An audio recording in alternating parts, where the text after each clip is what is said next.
Hey everyone! Welcome to our channel Learn English with Podcast. I'm Maria, your brain coach for today, and joining me is the ever-jolly Luca, who might just be the reason we're all losing control of our brains. Hey, don't blame me. I am just here to have a little fun with our brains. But seriously, I can't wait to dive into why we all feel like our brains are on autopilot sometimes. Oh, you're so right. Today, we're talking about why you might be losing control of your brain, stress, distractions, and everything in between. But don't worry, we've got your back. That's right. Stick with us till the end for a quick self-assessment test to see how much mental control you have. It'll help you improve both your focus and your English skills. And make sure to drop your score in the comments. We're excited to see how you all did. Let's dive in and get your brain back in shape. Have you ever walked into a room, stood there for a second, and thought, wait, what was I here for again? Oh, that's me every day. Yesterday, I went to the fridge looking for my keys. Spoiler alert, they weren't in there, but at least I found leftover pizza. That's exactly what we're talking about today, why so many of us feel like we're losing control of our brains. Forgetfulness, lack of focus, constantly feeling distracted. Does any of this sound familiar? Oh, absolutely. And let's not forget overthinking at 2 a.m. Like, why did I wave at someone who wasn't waving at me? That's a classic. But seriously, this is happening to so many people. And it's not just about being busy or forgetful. It's about how our lifestyles, habits, and even technology are affecting the way our brains function. Great. Now I have to feel guilty about my late-night Netflix binges. Thanks, Maria. Don't worry, Luca. We're not here to judge. We're here to help. So, stick around as we unpack the reasons why we're losing control of our brains and, more importantly, how we can take it back. Spoiler alert, it's going to be fun, insightful, and probably involve Maria trying to convince me to eat kale. Let's dive in. So, Luca, let's start by asking, what does losing control of your brain feel like? Oh, easy. It feels like staring at your phone, opening Instagram, then somehow ending up watching a dog dance to disco music, without remembering how you got there. That's a good example. Losing control of your brain often feels like you're on autopilot. You forget why you started something, zone out during conversations, or even reread the same email 5 times because you can't focus. Oh, you mean the classic "where was I" moment? I had one of those yesterday during a Zoom meeting. Everyone was talking about action plans, and I was just wondering, did I remember to turn off the stove? Exactly. It's not just forgetfulness. It's also things like feeling mentally drained, procrastinating even on simple tasks, or getting overwhelmed by your to-do list.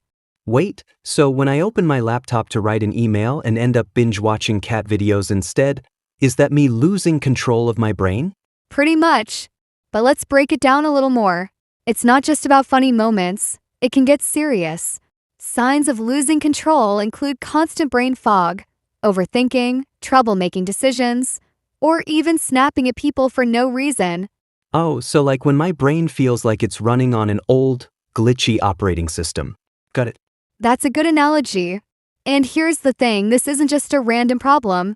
It's often a sign that something deeper is going on, like stress, lack of sleep, or too much information overloading your brain. Yeah, I mean life can feel like you're juggling flaming swords. One wrong move, and you drop everything. That's true, Luca. And it's not your fault. This is happening to so many of us. We live in a world that's constantly demanding our attention, and our brains are struggling to keep up.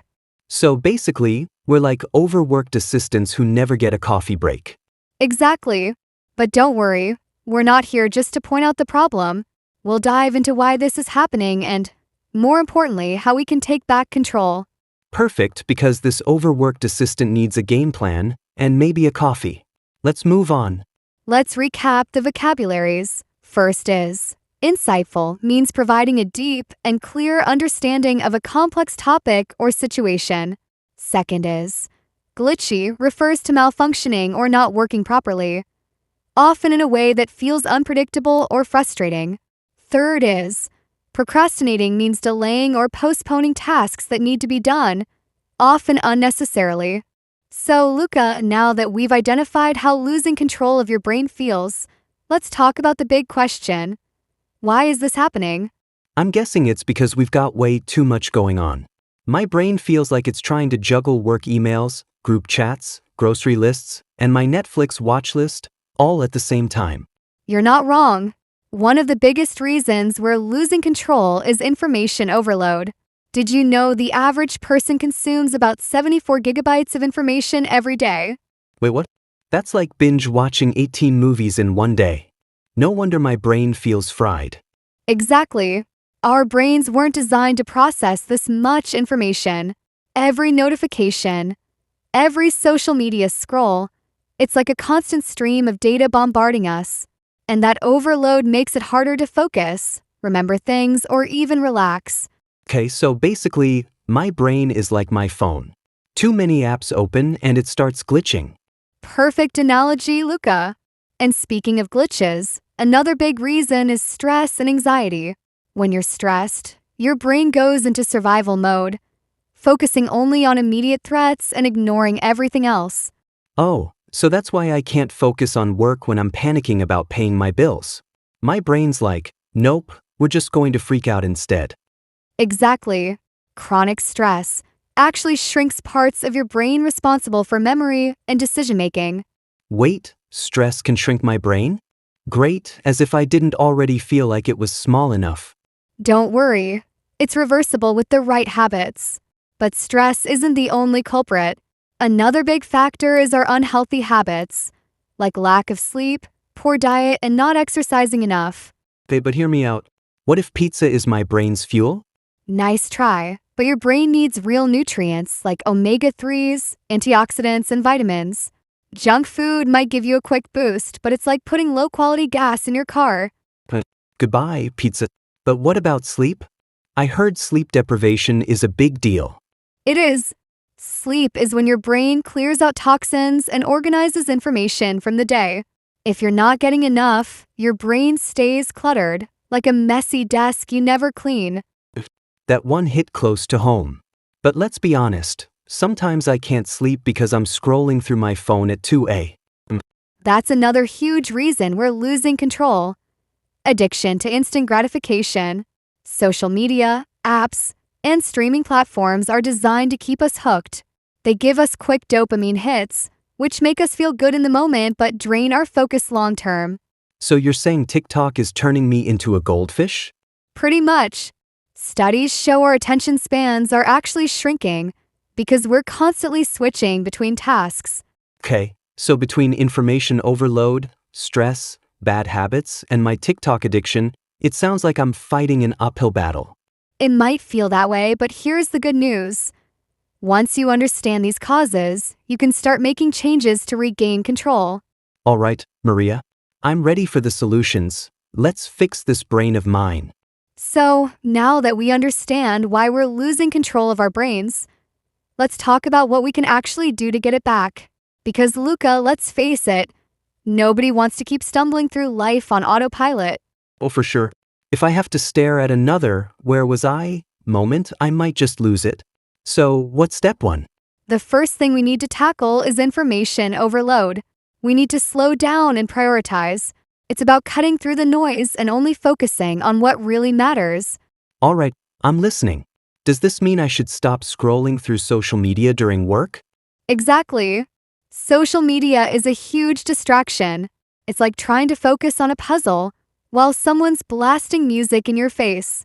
Try setting clear times to check your phone and stick to them. This helps you stay focused on one task at a time. I'm guilty of opening Instagram just for a second and somehow ending up in a rabbit hole of memes. We've all been there. Another key strategy is mindfulness. Practicing mindfulness can help you become more aware of when your mind is drifting, and it allows you to gently bring it back to the present moment. Wait, so it's like pressing the pause button on my brain for a moment? Exactly.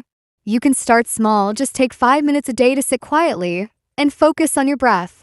Over time, it helps train your brain to stay more present, even during the day's chaos.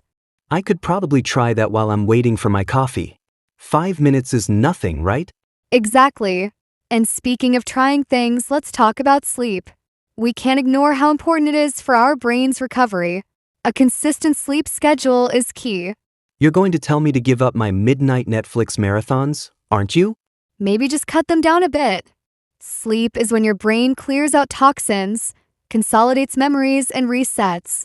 Without it, your cognitive abilities suffer, so try to aim for 7 to 9 hours a night. 7 to 9 hours? I'm barely hitting 6. Okay, fine, I'll try to cut back on the late nights. What else? Another thing that helps is exercise. You don't have to become a marathon runner, but regular physical activity increases blood flow to the brain, boosts memory, and reduces stress. I'll admit, I do feel better after a quick jog or even just a walk around the block. It's like my brain comes back to life. Exactly. And don't forget about nutrition. Eating brain-boosting foods like leafy greens, fish, and nuts can make a huge difference. Think of it like giving your brain the right fuel to run on. I'm assuming pizza doesn't count as brain food, huh? Sadly, no. But small changes, like adding more veggies or drinking enough water, can really help clear up that mental fog. Okay, I'm starting to get the picture.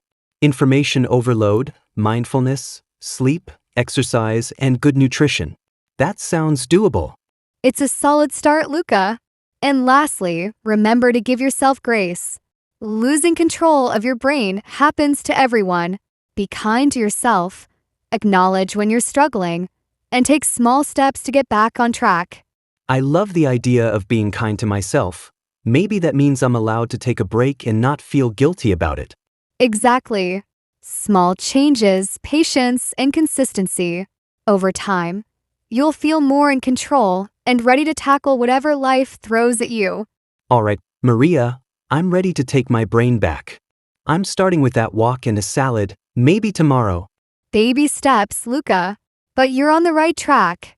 Let's recap the vocabularies. First is, juggle means to manage or handle multiple tasks or responsibilities simultaneously. Second is, prioritize refers to arrange or deal with tasks according to their importance or urgency. Third is, cognitive abilities means the mental skills and processes that involve thinking, reasoning, problem solving, learning, and memory. So, Luca, we've covered a lot today. From why we lose control of our brains to the practical ways to take charge again. It's clear that our brains need care, attention, and most importantly, balance. Definitely. It's like maintaining a car, right? You need the right fuel, a little regular exercise, and of course, some rest. Without these, things start to fall apart. Exactly. And let's not forget the power of self-compassion. We're all going to slip up sometimes, but the key is to be kind to ourselves and not get caught up in guilt or frustration. If we treat our brains with the same respect we give our bodies, we'll find it easier to regain control. Whether it's through mindfulness, sleep, or taking breaks, small steps can make a big difference. And consistency is key. Remember, regaining control is a journey, not a quick fix. But with a little patience and practice, you'll start feeling more in control of your thoughts, actions, and ultimately your life. Absolutely. It's time we stop letting our brains run on autopilot and start taking charge again. Thanks for the insightful conversation, Maria. Anytime, Luca. And to our listeners, take it one step at a time and remember you've got this. All right, listeners, it's time for the self-assessment test. Ready to see how your English skills are doing? Take a moment to answer the questions and don't forget to share your score in the comments below. Now, the last question is a tricky one. If you get it right, I'll be cheering you on in the comments. But if it's wrong, no worries. I'll drop the correct answer to help you improve. So let's get started. Answer honestly and share your score with us. I can't wait to see how you do.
Thank you for watching.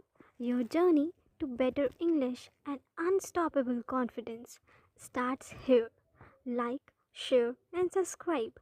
Let's keep growing together. See you in the next video. Champ.